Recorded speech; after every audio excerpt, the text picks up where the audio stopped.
Earlier we have studied the property of congruency, that is side, angle, side congruence property.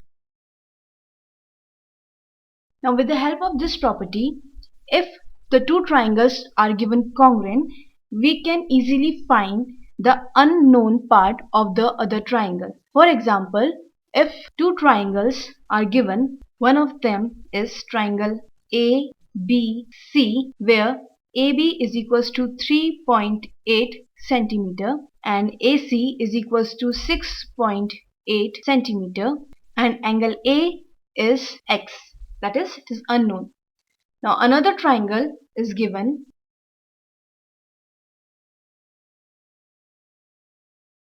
Another triangle QPR is given, where PQ is 6.8 centimeter and PR is 3.8 centimeter, and angle P is 110 degree. And it is given that these two triangles are congruent. Now if these two triangles are congruent, then their corresponding parts will be equal.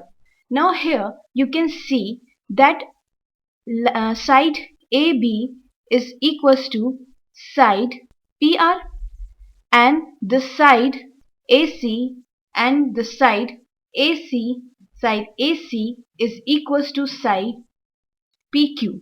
Then the remaining part which is left is the angle A and angle P. If you see that the two sides and the included angle of this triangle will be equal to the two sides and the included angle of this triangle, since it is given that these two triangles are congruent. So we can write it as angle A, that is equals to X, will be equals to 110 degree, since these two triangles are congruent.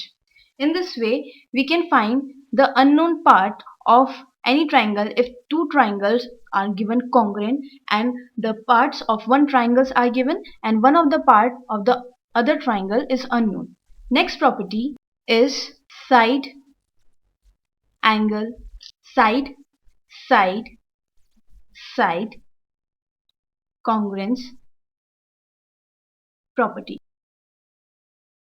Now as the name is giving you all the information side, side, side, that means the side of a triangle will be respectively equals to the sides of the other triangle. That is, if we are having a triangle ABC and we are having another triangle XYZ, and in these two triangles if we are having side AB equals to side XY, then side BC is equals to side YZ, side AC is equals to side XZ, then these two triangles will be congruent by side, side, side congruence property, since all the three sides of this triangle are respectively equal to the three sides of the triangle XYZ. So we can easily say that triangle ABC is congruent to triangle. Now while writing the name we have to be careful, since we are moving from A, B to C, that is 1, 2nd and 3rd in this way. So we are writing name A, B and C. Here we can say that 1, 2 and 3 mark.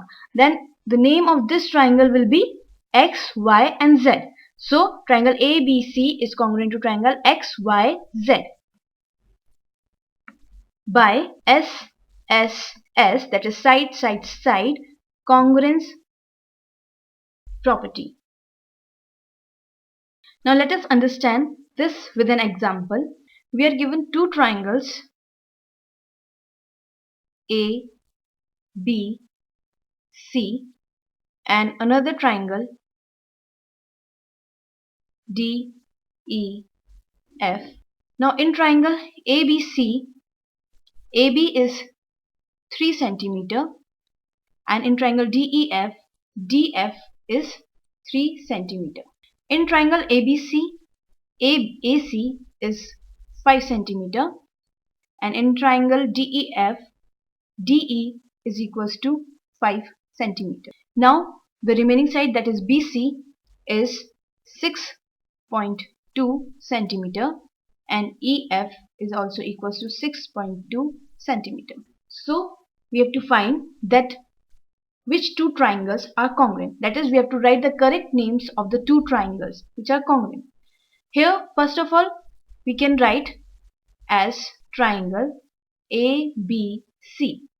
Now we have to see to which corresponding parts of this triangle and this triangle, which corresponding parts of the two triangles are equal.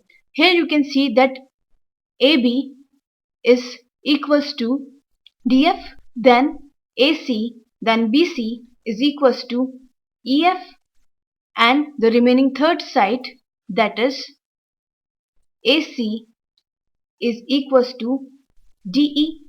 So we are moving from A, B to C.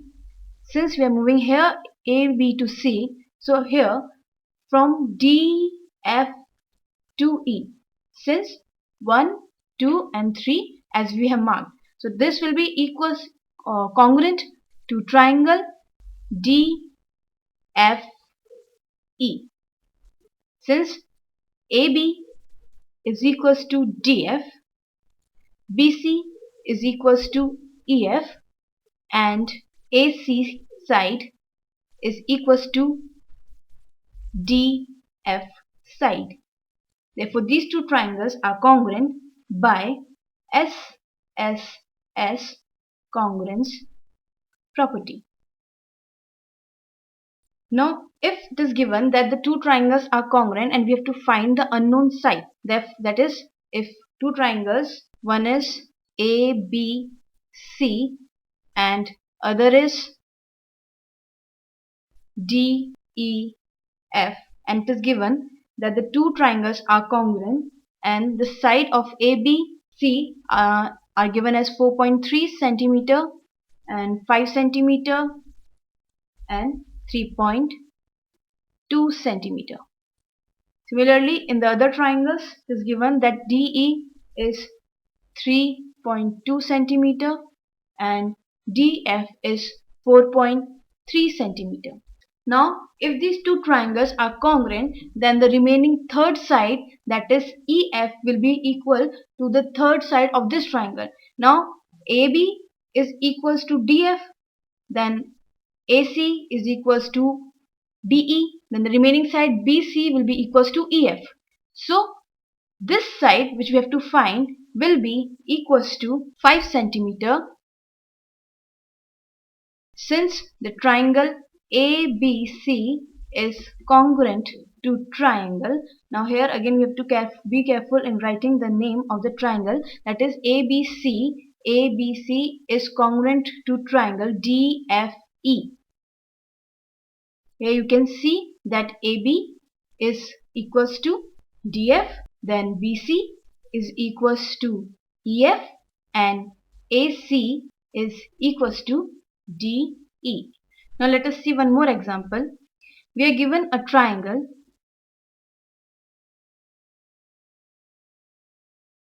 A, B and C, and AD is such that BD is equals to DC. Now the information given about this triangles is that AB is equals to AC and BD is equals to DC. Now we have to prove that triangle ABD is congruent to triangle ACD.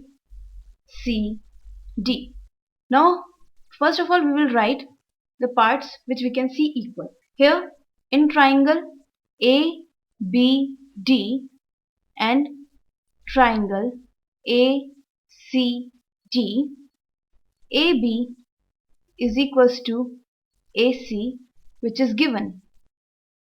Then BD is equals to DC, which is also given. Now either we get an included angle, that is angle B equals to angle C, or we get a side, one more side, that is one more side of this triangle and this another triangle equal. It is difficult to get the two triangles equal but I can see that AD side is common in both the triangles. That is, in triangle ABD and triangle ACD, side AD is common. That is, it is of equal length. So we can write it as AD is equals to AD, that is common. Therefore, these two triangles, that is triangle ABD, is congruent to triangle ACD by SSS congruence property, as we have used the three sides to prove these two triangles congruent. Now, on the basis of this, if I ask you to which angle ABD is equals in triangle ACD, that is angle ABD, triangle ABD में किस angle के बराबर है in triangle ACD में. Now here you can see that triangle ABD is opposite to side AD in triangle ABD, and in triangle ADC the same side AD is opposite to angle C. So ABD will be equals to angle ACD. That is, these two angles are equal. Now from this you can conclude that if the two sides, if I consider ABC as a whole triangle, then the two sides of the triangle ABC, that is AB and AC, are equal. That means it is an isosceles triangle, and AD is a median since it is bisecting the base BC. Now if the two sides of a triangle are equal, so just now we have shown that angle B is equals to angle C. That is, if two sides of a triangle are equal, then the angles opposite to these two sides are also equal. That is, opposite to AC, it is angle B, and opposite to AB, it is angle C. So, if the triangle is isosceles, or we can say that angles opposite to equal sides of a triangle are equal.